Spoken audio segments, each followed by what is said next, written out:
I want to take a moment of your time to introduce a remarkable 90-year young Native American woman, a member of the Nopscut tribe of Maine, living in the Tampa Bay area. An artist still exploring new ventures, teacher, world traveler, probation officer, seamstress, gardener, ran 40-plus road races, survived a heart attack, cervical cancer, and battles arthritis. This artist has produced many poems, short stories, books, and original paintings, made original jewelry, had 2 marriages. She has 4 children and 1 grandson. She is always looking forward to her next self-taught venture. She is such a creative dynamo. You might have met her and call her Joyce. Everyone does. But you might like to hear her complete name. Marilyn Louise Joyce Casanoquas Newell. Joyce is a graduate of the University of Tampa. It marked a significant point of her professional writing development. Still, her enduring fondness for her time there and her knowledge of its origins always surfaced, so she wrote a book about it. She is, however, first a writer. She feels it has always been just in her soul. I just feel compelled to write. Wrote poetry off and on. Wrote the first poem about the hollyhocks my mother grew, and got into journalism when I went into college at the University of Tampa, and I was working for the newspaper, the Minaret, and the journalism fraternity. Worked for a couple of ad agencies, learning how to be a copywriter and writing for newspapers and so on. The University of Tampa was first the Tampa Bay Hotel, built in 1891. It was a beautiful destination for the wealthy people back in early 1900, 1901 to about 1910, and it fell into disarray, the hotel. And eventually it was given to the city of Tampa. And when the University of Tampa started, they were a junior college at first, and they eventually leased the building from the city of Tampa for $1 a year. Then it became the University of Tampa eventually. 1933 it started, the year I was born. Last, I wrote a book about at the University of Tampa in the 1950s. Oh, it was a blast. The University of Tampa from 1952 to 1956. And I didn't even think about painting until after I had a heart attack. On a vacation to Oregon, I had a painting lesson in the backyard with my daughter's partner. We set up easels, sat under the weeping willow tree, and we painted. I joined the Life Enrichment Center for the Arts and sat with other adults on Wednesday mornings, and we all painted together and got advice from each other. And that's as much art instruction as I've had. And I decided I liked oil painting best, so I started with oils, and I painted on plywood first, and then eventually I moved to canvases. And after a few years, I was convinced to try acrylics. So now I usually paint mostly in acrylics. On any given day, Joyce might be working on a new painting in her cozy art space.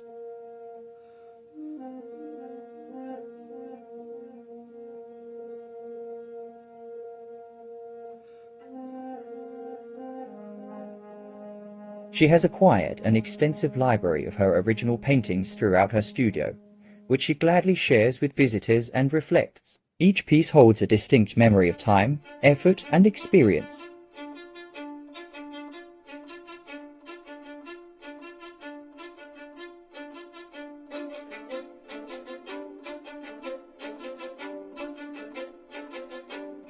Over the years, she has experimented with many different mediums, textures, colorations, and presentations. Her private creativity zone is adorned with a plethora of her works.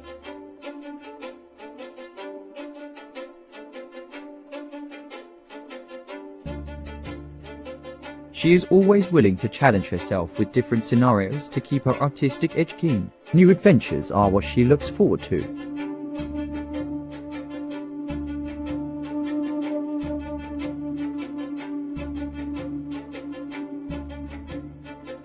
You may find her writing creatively on the computer or learning new social media skills.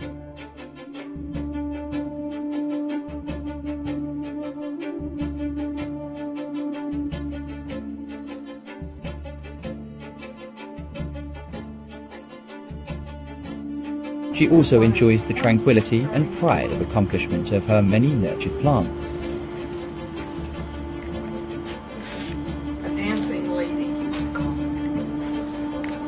Dancing lady is just beginning to bloom.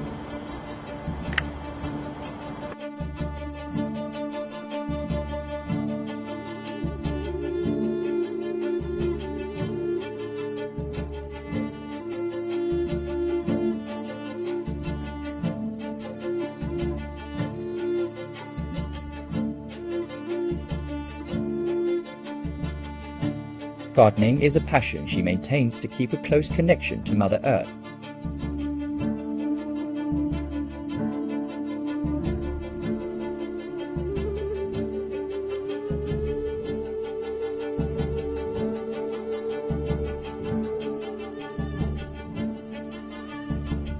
This amazing woman has had extensive and exciting worldwide traveling experiences, which she cherishes and fondly recalls.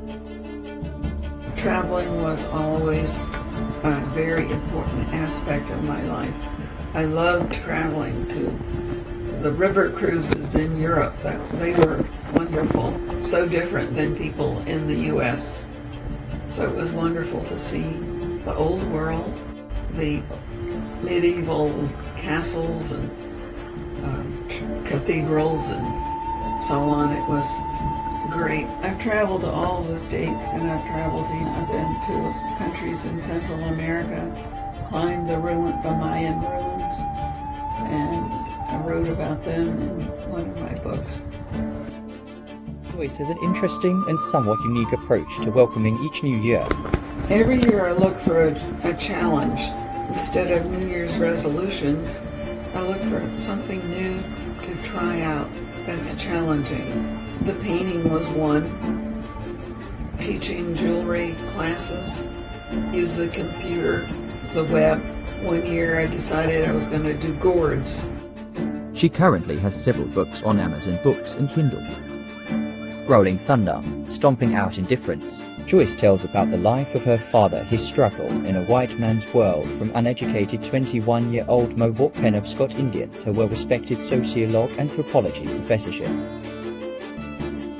Escape to Alaska, the 15,770-mile driving personal adventure on the Alaskan Highway in Yukon Territory, going from Florida to Anaca with 80 photographs. Minaret Tales, life at the University of Tampa in the 1950s. Joyce recants her time at the University of Tampa.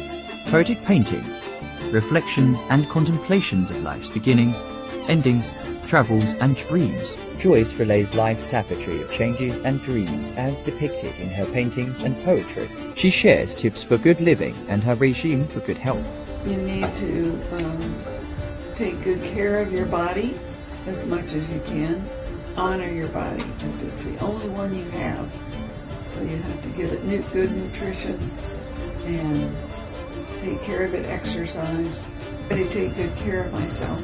I have besides good genes, I've always been involved in exercise. 10 or 12 years I was a runner. Starting about age 42, 40 street races. My environment has been good. I try to eat well, and I meditate every night so that I can stay centered. So you have to keep yourself grounded, and that's the way I do it. There you have it. She talks about her family composition. I have 2 sisters and 2 brothers. I have 4 children. I have 2 daughters and 2 sons. I have 1 grandchild. He's 23. I'm happy to have at least one. Joyce shares thoughts about her legacy. I'd like to be remembered that I contributed as much as I could to the world, and not just sat around and watched television. It's been a very wonderful life, eventful life. 4 children that are all healthy and productive. I'm very proud of my 4 children. They're all senior citizens.